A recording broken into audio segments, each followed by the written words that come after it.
I'm Kalila Reynolds and welcome to Taking Stock. We're bringing you all the latest business news and telling you how it will affect you and your money. So come on, let's get this money. First up, with the shortage of personal protective equipment PPE, especially N95 masks caused by the rapid spread of the coronavirus, Jamaican-based company Novamed has stepped in to fill that gap. We'll hear more from founder of Novamed, Dr. David Walcott.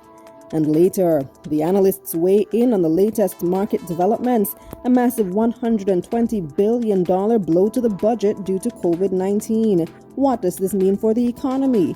Should the government reopen every sector in efforts to get dollars flowing? We'll discuss. But first, here's What's Hot, brought to you by Jamaica Money Market Brokers, your best interest at heart.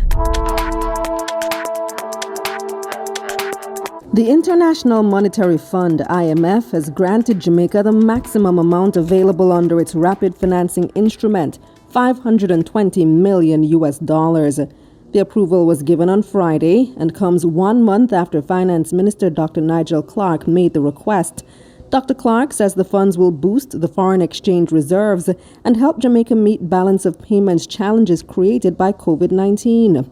The crisis has severely impacted tourism-related foreign exchange inflows as well as remittances and is significantly dampening economic activity. Meanwhile, the Jamaican dollar continues to feel the pressure of the fallout, slipping to a new all-time low last week. The average selling rate for the dollar on May 13 was $147.13 for $1 US. The local currency has now slid 9% since the island's first COVID-19 case in March. The budget has taken a $120 billion hit from COVID-19. Finance Minister Dr. Nigel Clarke revealed the figures as he tabled the first supplementary estimates for 2020-2021 in Parliament last week. $81 billion will be lost in revenues and grants over the year. Debt servicing cost is also set to climb by $7.9 billion because of the slide in the exchange rate. As a result, Minister Clarke has announced massive budget cuts, with the biggest slash happening on the capital side, falling from $74 to $46 billion.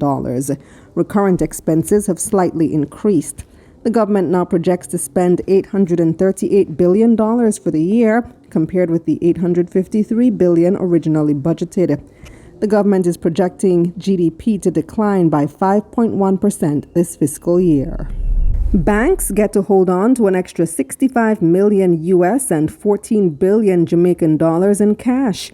The Bank of Jamaica has reduced the cash reserve requirements of deposit-taking institutions, DTIs, by 2 percentage points.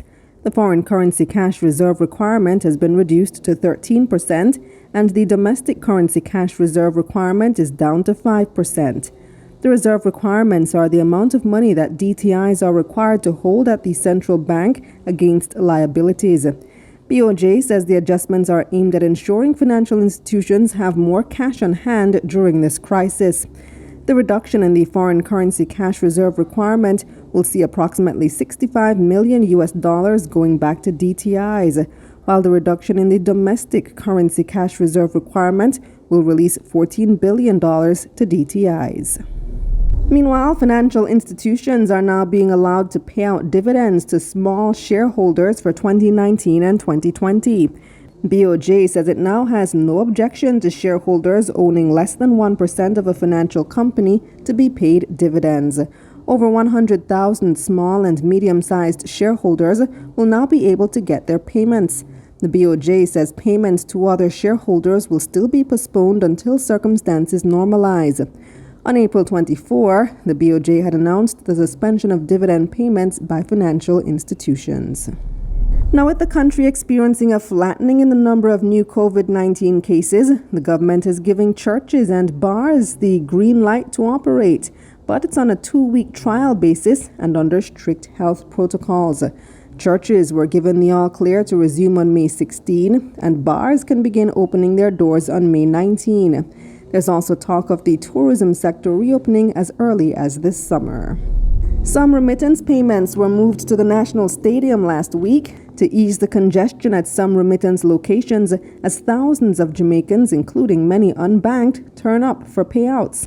Against this background, the Jamaica Bankers Association announced that some deposit-taking institutions, DTIs, will be easing the requirements to open an account for recipients of the CARE program who don't have a bank account. Customers will now be able to open an account using primarily their tax registration number TRN and a single government-issued ID. The JBA says banks have been pursuing various strategies to bring more unbanked Jamaicans into the formal financial services sector. And in other news, the team from the Organization of American States, OAS, which observed the March 2 regional and general elections in Guyana, has exposed instances of fraud. Former Prime Minister of Jamaica Bruce Golding headed the 17-member observer team. In his report on the preliminary findings of the mission to the OAS Permanent Council last week, Mr. Golding pointed out that the final count of results in Region 4 was marred by several issues, including disruptions in the tabulation room. He went on to show how in the recount of the ballots, the results from 4 boxes were changed to favor the governing A Partnership for National Unity APNU party. The OAS mission is expected to submit its final report when the process is completed and the final results of the elections are determined. What's Hot was brought to you by Jamaica Money Market Brokers, your best interest at heart. And when we come back, founder of NovaMed, Dr. David Walcott, joins us.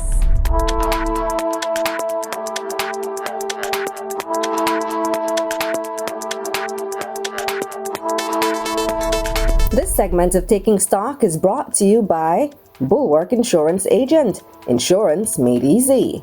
Welcome back to Taking Stock. The demand for masks and personal protective equipment globally has sent prices through the roof, causing a problem for weaker economies like Jamaica to supply the nation. Well, Jamaican-based company NovaMed has intervened to assist in efforts to contain the spread of COVID-19. Joining us now to discuss is NovaMed's founder, Dr. David Walcott. Thanks for joining me, David. Should I say Doc? Thank you, Kalila. Good to be here. What kind of doctor are you, by the way? My path has been very non-traditional. After wrapping up medical school at UWI, I went to the UK and did a PhD and a master's, after which I did an accelerated MBA. So, I've been doing quite a bit. The easiest description is a MD PhD. So a lot of what I do is centered around research and business. All right, so tell me about NovaMed. What does your company do? Well, what NovaMed is NovaMed is really a company designed to attract innovation into the Caribbean within healthcare.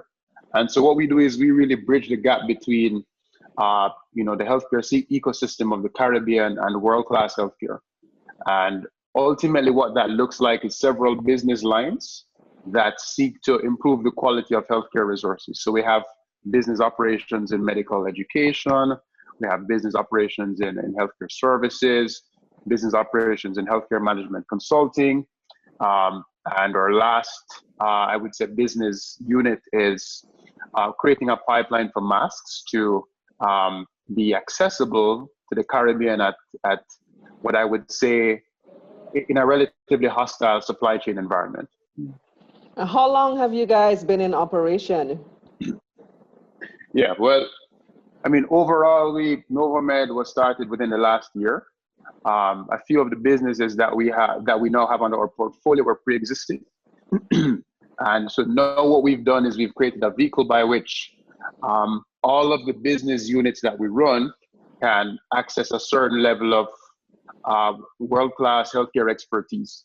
And so a large part of our strategy has been finding international world leaders in these different sort of healthcare related spaces and bringing them on board and benefiting from their knowledge and know-how. So you said for about 1 year you've been around? You've been doing this? Yes, we've been around for about a year now. Tell me how this collaboration came about in terms of you guys manufacturing masks. Well, the distinction I'd make is we're not so much in the mask business as we are in the problem solving business. And I make that distinction to say we're not looking to set up shop as a mask manufacturer.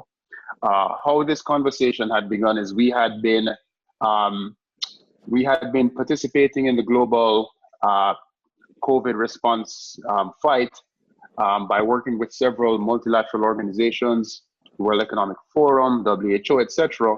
And through looking at the procurement ecosystem, we realized that it was very difficult for small countries like Jamaica and other Caribbean nations to access masks. In many ways, because mask manufacturers are looking for large whale-sized orders. And it's very difficult to get priority when you are seeking to procure 100,000 to 500,000 masks when SoftBank is acquiring 100 to 200 million.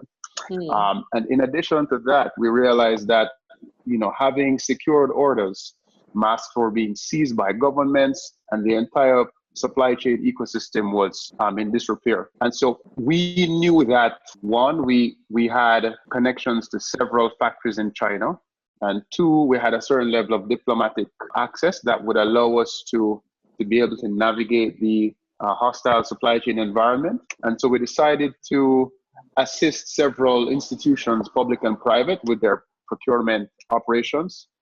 Having done so, we built a series of relationships with over 70 factories in China. And so, through the process of that relationship building, we opted to look at economics and invest in one of such factories. This is really exciting to hear when you hear of a Jamaican company doing something like this. So what else can you tell me about this collaboration? So you actually own the factory in China?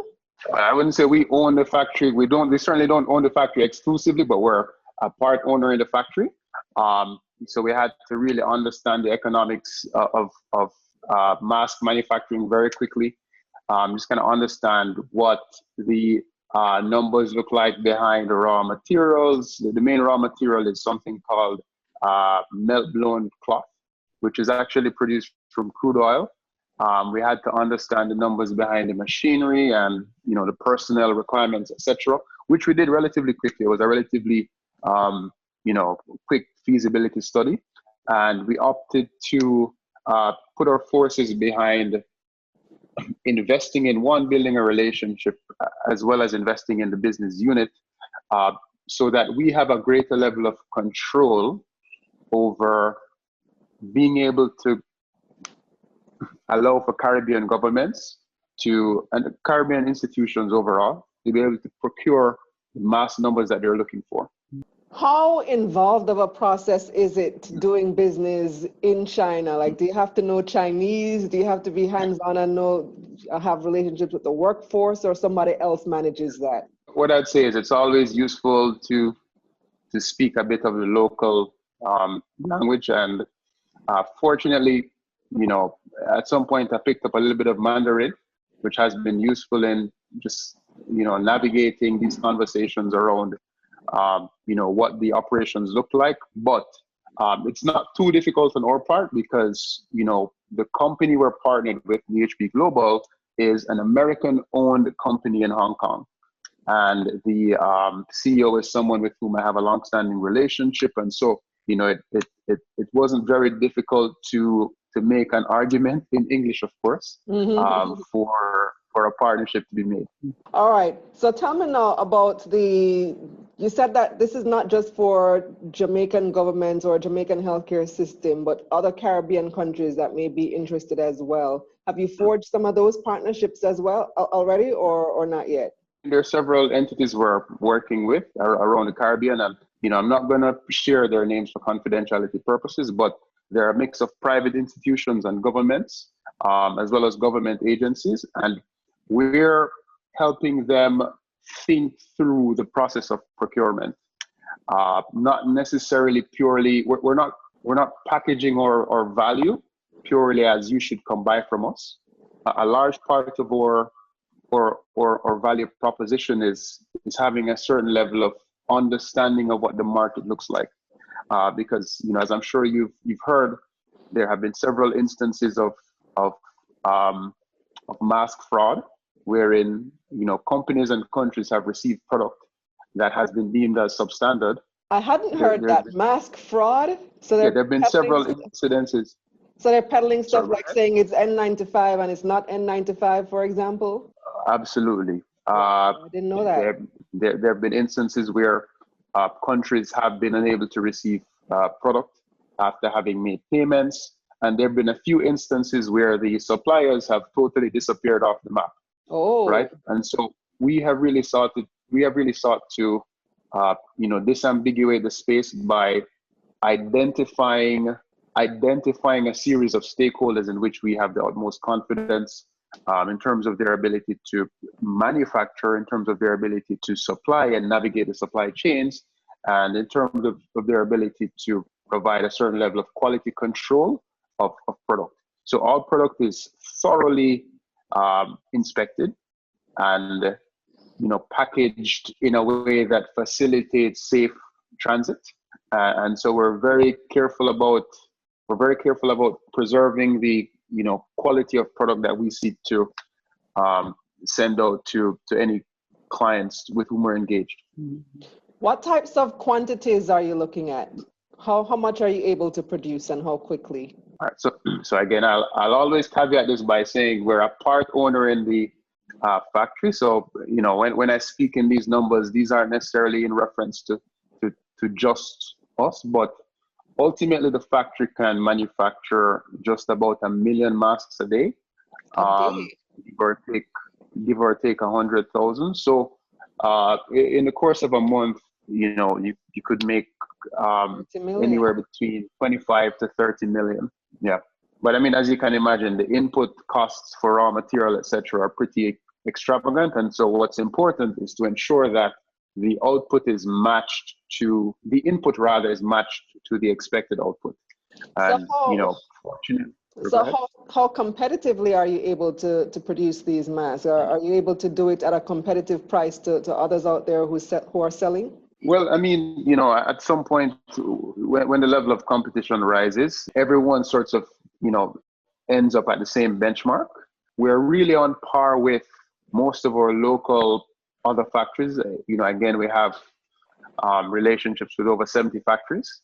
And what is of paramount importance in the entire mass manufacturing game is to avoid any level of price gouging. And so we're all really getting raw materials from the same suppliers. And so through the value chain, prices remain constant. Where prices tend to be inflated in the entire value chain is when the intermediary players get involved.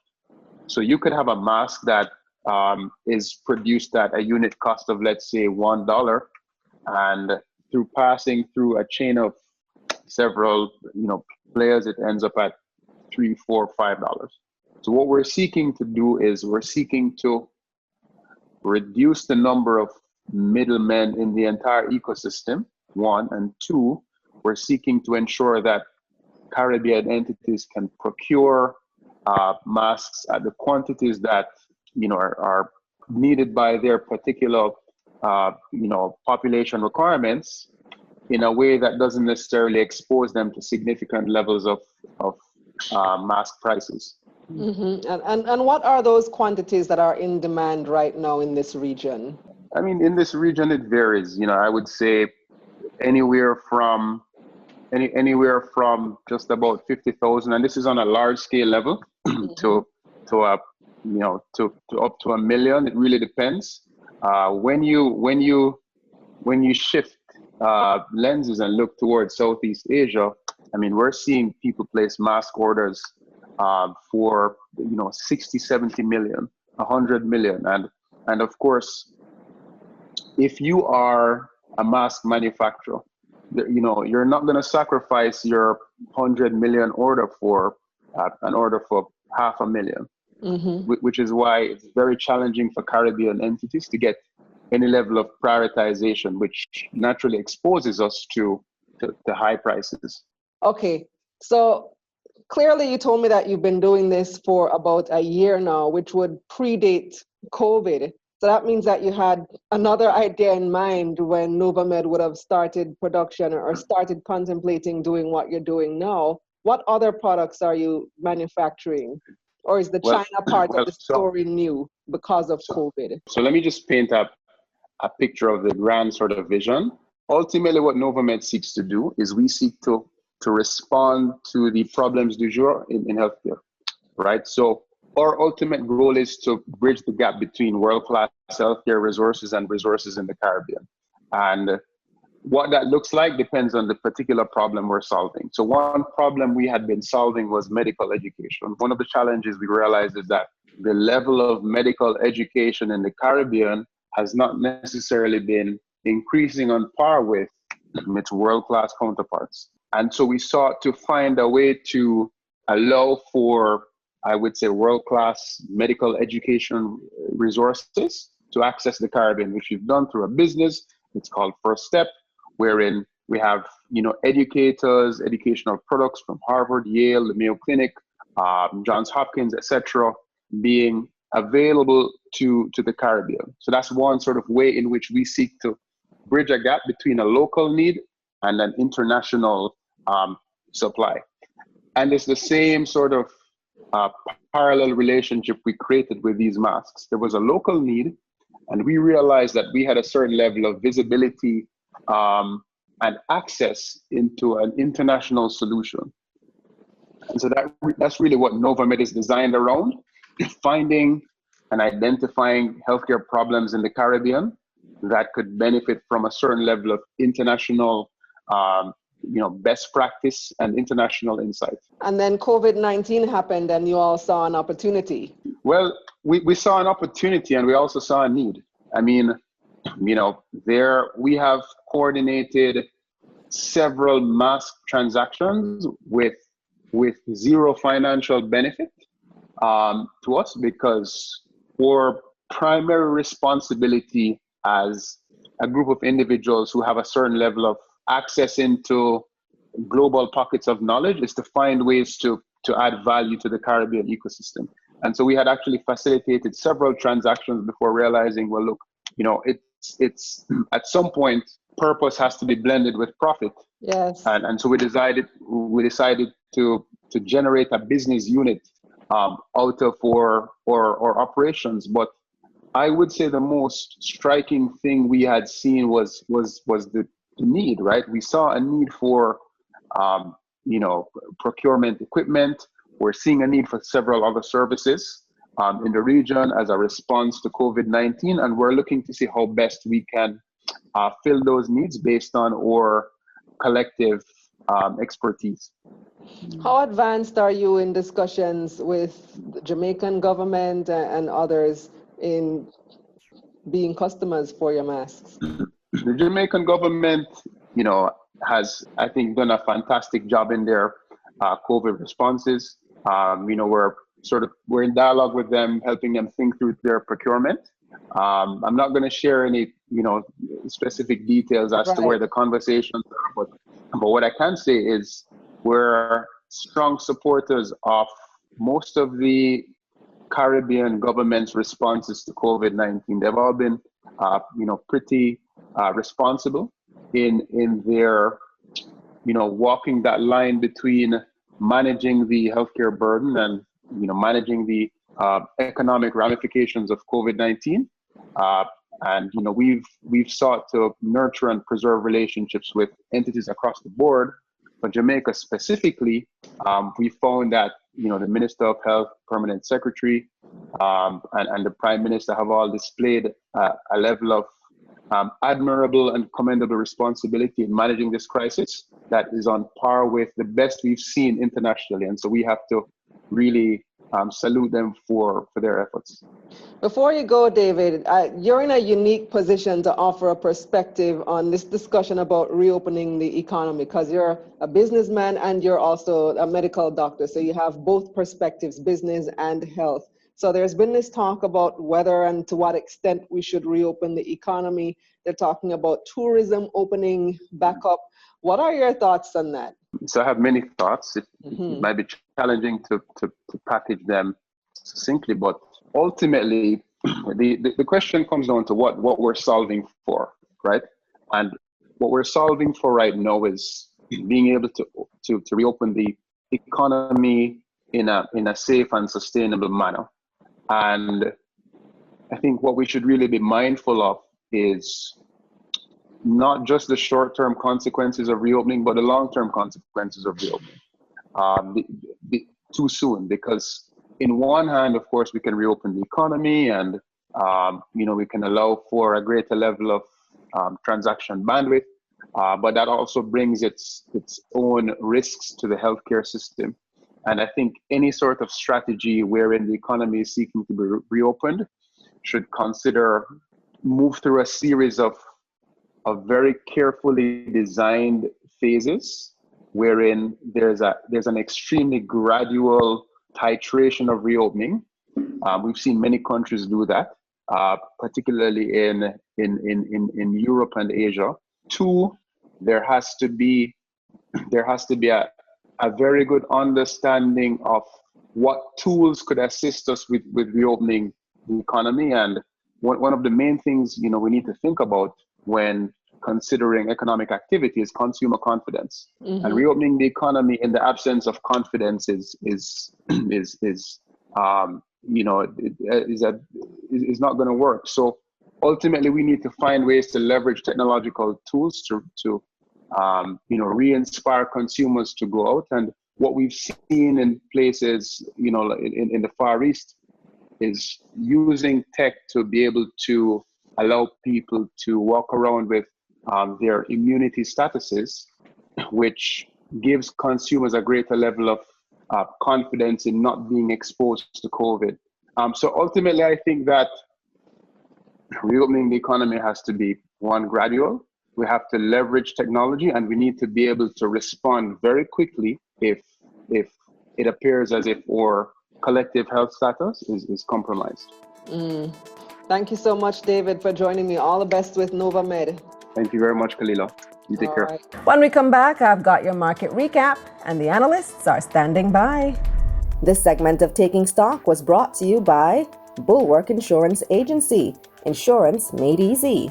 Time now for your market recap, brought to you by Sagicor Investments. Think wealth, think Sagicor Investments.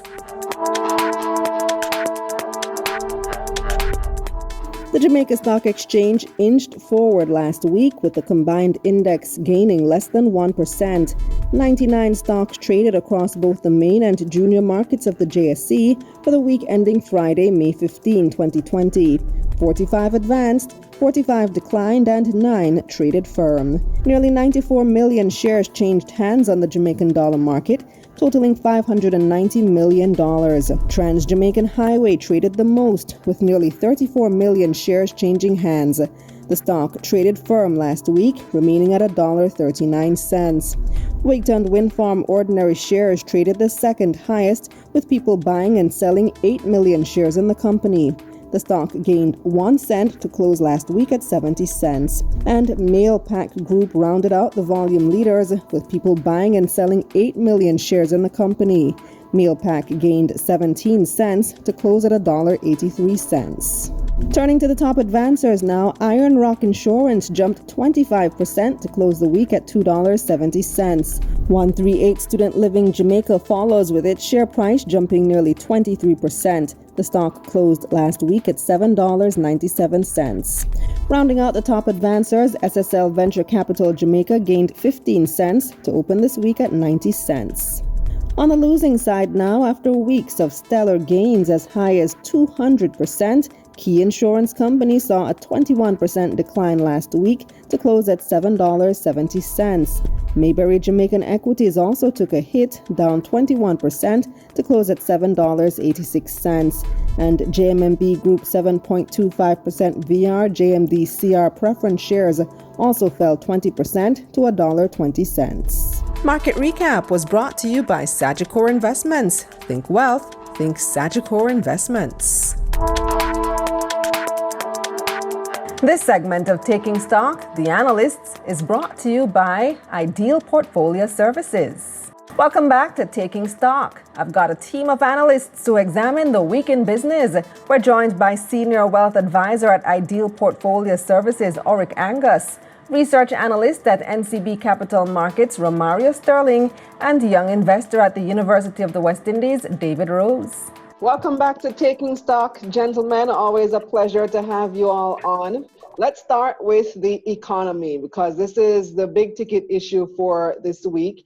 You would have seen the Minister of Finance, Nigel Clarke, present a supplementary budget, the first one for this year. There's a $120 billion hit to the budget as a result of COVID-19.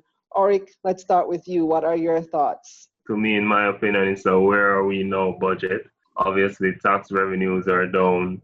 Government's cost is now high. So it's pretty much trying to revise to see where we are now and what's the way forward.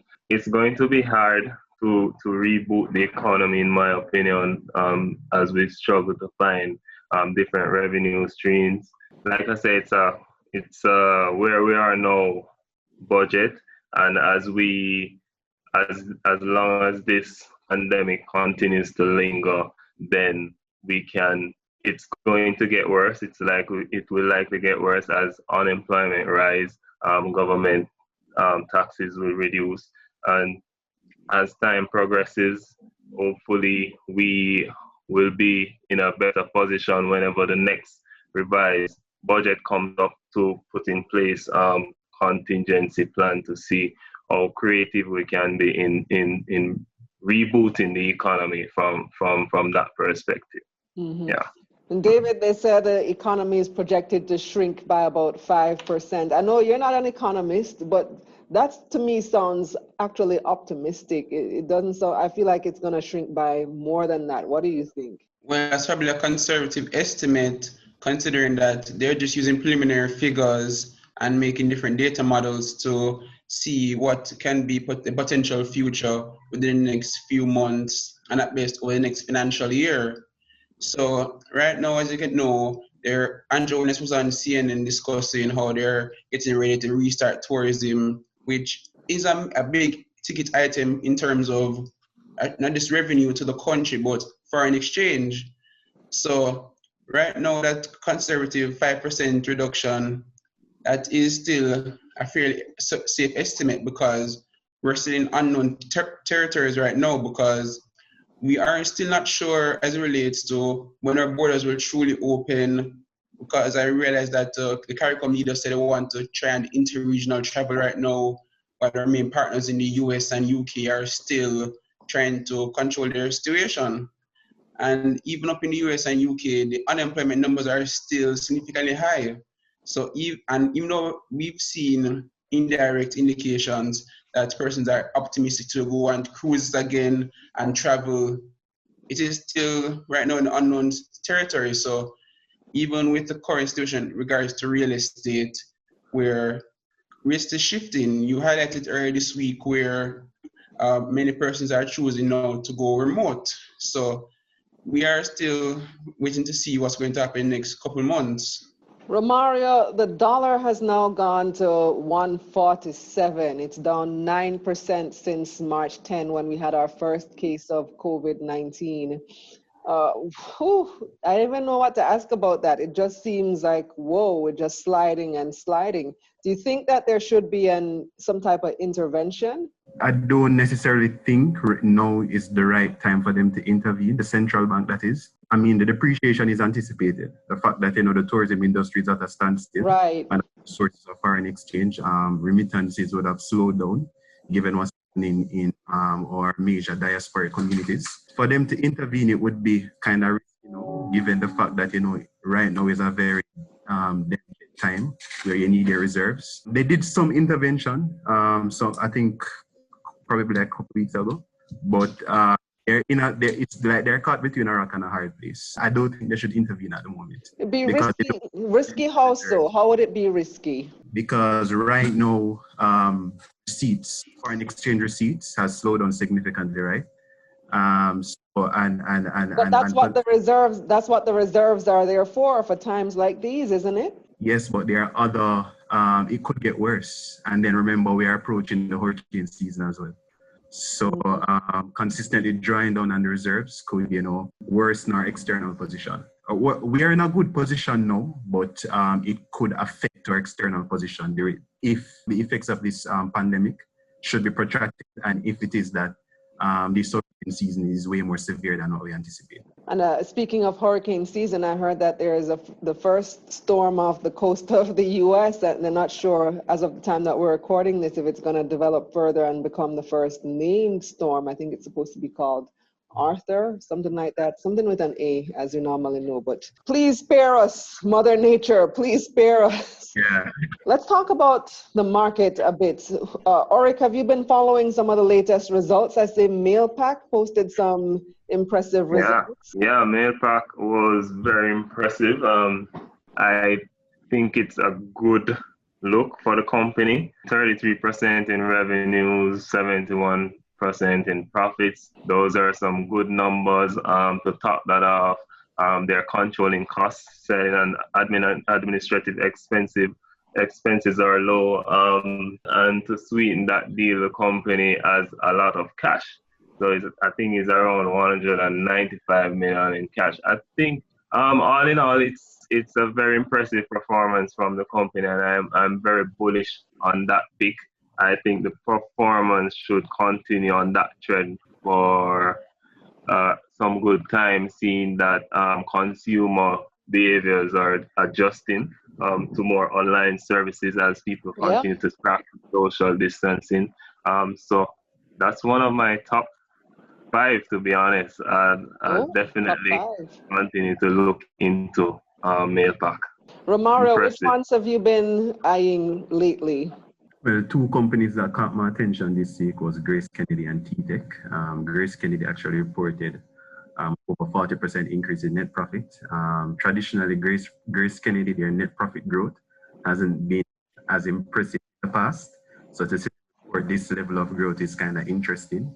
And most of the growth came from the food business. So the fact that a lot of people are kind of stocking up on food now, the results make sense. The company could sustain this level of growth in the future. It would definitely stock in a portfolio. But traditionally, Grace Kennedy haven't really delivered strong growth in terms of bottom line growth over the years. And the company said at a low P, but people haven't really been up, like, buying the stock as much as stocks, because their growth expectations around is not as optimistic. I mean, it's a good company, it's a blue chip company, it's just that the bottom line growth historically hasn't really been that impressive. But if they should continue, if this is not just primarily linked to, the COVID-19 inspired stockpiling of food items, it would be a good company to have, because from a market-based approach, it's actually trading at a pretty attractive discount. Mm-hmm. And when it comes to their financial services as well, GK Money Services and First Global Bank, which is also part of the group, I noticed they were the first ones, Grace Kennedy Group, to announce of the group of remittance companies that exist that operate in the island. They were the first ones to say, hey guys, you all who are signing up to receive your remittance through Western Union, through our remittance agency, we're gonna give you a bank account. You get a bank account, you get a bank account. So they've made it easy. So they're gonna be anticipating a flurry of new customers as well. That's a good look for Grace. Right. Yeah. I think they mentioned that in the management report that, there was some growth in deposits and loans from First Global Bank. It's a good cross-selling strategy. Quite a few financial institutions have, employed similar strategies where they cross-sell products, because you'll have an institution that's known for a certain subsidiary, for example, their commercial banking subsidiary, but not necessarily their investment banking. So, a good strategy. And, I hope it really brings in the results that they want. Mm-hmm. T-Tech also caught my attention. T-Tech is also another company where the bottom line growth hasn't really been impressive. But this results that they reported, the first quarter results that they reported this week, the growth was actually quite impressive. I think a lot of that came from the fact that there's an increase in the demand for their business, since a lot of companies are practicing remote working. So they'll need, the IT services that T-Tech offers or provides, as well as IT security services. So T-Tech also saw some growth. I mean, it's good, but at the end of the day, as an investor, you still have to take into account whether or not, this spike in earnings is something that will last beyond COVID-19. So those are 2 companies to watch. Yeah. Now, David, I noticed where the Bank of Jamaica, the BOJ, has kind of walked back a little bit or relaxed its position on the dividend policy. A couple of weeks ago, they had announced that financial institutions wouldn't be paying out any dividends for 2019 and 20. Now they've modified that somewhat. Explain what's going on there. All right, so on Wednesday, the Trinidad and Tobago Stock Exchange posted releases from JMB Group Limited and NCB Financial Group, which are cross-listed on those exchanges. And based on my understanding of those releases, the BOJ has considered to relax their position to allow companies to actually pay out dividends to shareholders that own less than 1% of the company's stock. So the idea behind this was to inject some cash into the small shareholder base of the companies. I shouldn't say small shareholder base in terms of ownership base, but in terms of the numerous number of individuals. So the idea behind it is to inject capital in a way into the hands of shareholders who in turn can use it to carry their business. And in turn as well, it would be a way for the government of Jamaica to collect some taxes, not much, but some taxes. So in the case of NCB Financial Group, about 760 million units of shares are held by less than 1% of, let me rephrase that. So about 760 million shares are held by persons, which constitutes about less than 1% of the company's overall total number of shares. So when I did the math, it came to around $120 million in withholding taxes. And that's just for NCB Financial Group under the assumption that they pay $1 dividend per share. However, the BOJ has somewhat given this position, it is somewhat an interesting legal situation, considering that even if the company was to defer dividends for the largest owners or those who own 1%, I don't believe that, based on my understanding of company law, that a company can declare dividend for some and not for others. Ah, I agree. That's the big that's a question I was coming legal to. loophole. Mm-hmm. But the thing is, we know what for NCB, the majority is held within the top 10. As in the case of Mr. Leaching through AIC, which is 53%. So we're not sure if he wouldn't mind deferring his dividends, but once a company declares their dividends, it has to be paid out and recorded as a liability. Even if Mr. Leaching wasn't to cash out his money or collect his dividends, it would still be money leaving the company. And in the case of trying to preserve capital within the companies, it would somewhat contravene the Bank of Jamaica's directives. So I'm still waiting to see what the legal individuals or in the legal community will say as it relates to this. So basically, they're allowing small shareholders to be able to get their dividends. Orick, it sounded like you wanted to jump in there. You had something to add on that? Yeah, I mean, I agree with David. It's good tax revenue for the government, especially during a time like this when we're trying to seek those, as I said, creative options. But I think from the bottom line, all the shareholders should be treated fairly or the same. So for example, ordinary shareholders in this case, you can't pay out to some and then the larger holders get left behind. And then big what shareholders happens, are rich, Orick. Big shareholders are rich, they don't need it. I agree, but at the end of the day, they are an they fall within that category of ordinary shareholders. So how do you justify something like that? I know that with the smaller retail individuals, they do need that dividend income, and as I said, it's a good tax revenue for the government. But at the same time, we have to be very careful where that is concerned. But you have to also take into consideration the fact that the bigger investors, if you should pay dividends to them, it will better the cash flow.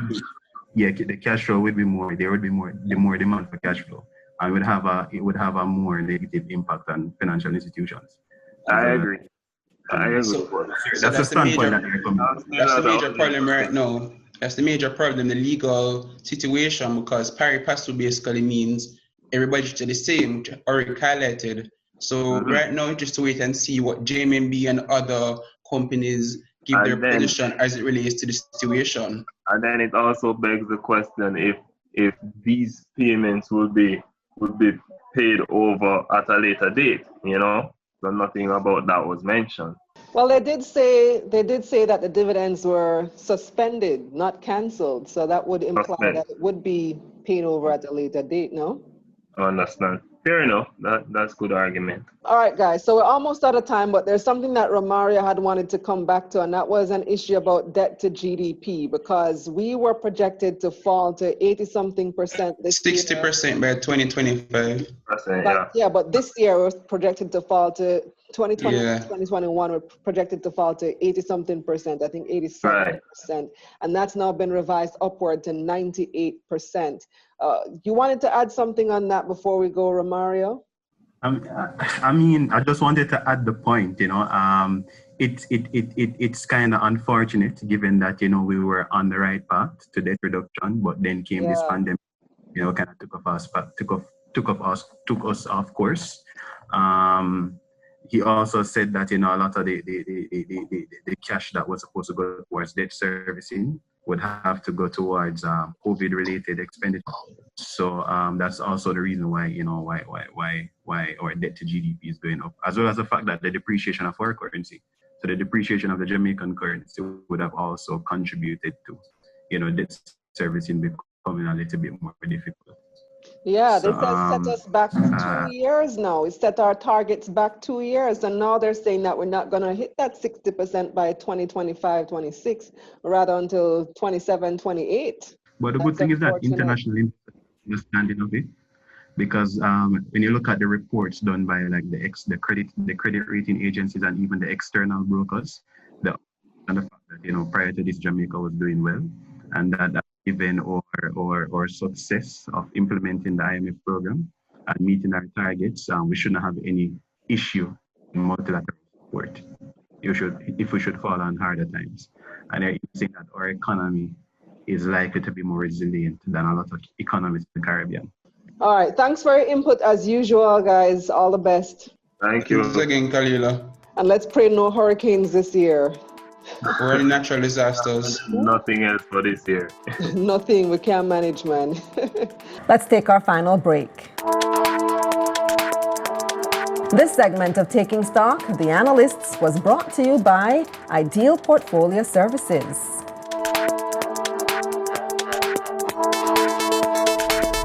That's our show for this week. Thanks for watching, and make sure you like this video, subscribe to this channel, and of course share with a friend and turn on those post notifications. And check out my other features, Money Mondays JA, Money Moves JA, and What's in It for Me. Follow me on Instagram and Twitter at Kalila Ray. If you want to connect with the analyst this week, check the description box below for their contact information. Tell a friend about Taking Stock. Investing is the new sexy, so let's make it cool to talk about money.